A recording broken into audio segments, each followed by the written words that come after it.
Ito ay rated SPG. Striktong patnubay at gabay ng magulang ang kailangan. Maaaring may masiselang tema, lengguwahe, karahasan, sexual, horror o droga na hindi angkop sa mga bata. Sinetap nga ni Venice itong si Tata upang magmukhang magnanakaw dahil na nga rin nang dumalaw nga itong si Tata sa bahay nga nito ni Francis upang ang pagalingin nga itong si Francis sa sakit niya.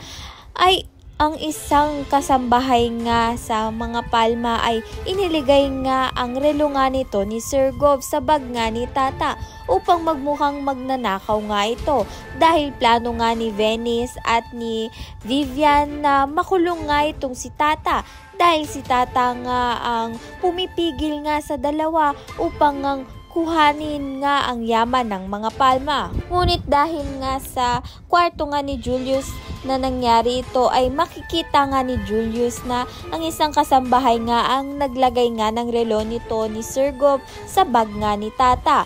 Kaya naman nga't hindi nga magagalit itong si Sir Gov kay Tata kung hindi nga dito kay Venice dahil si Venice nga ang nag-utos nga sa kasambahay na ilagay nga ang relo sa bag ni Tata.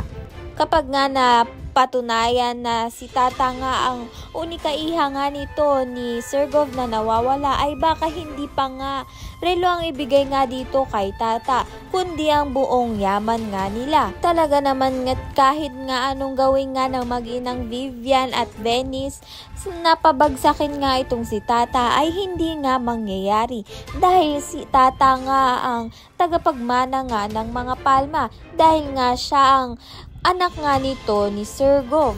At isa pa nga ay maganda nga ang kalooban nga nito ni Tata. Ayan at iba pa ang dapat nating pakaabangan. Maraming salamat sa iyong panunood.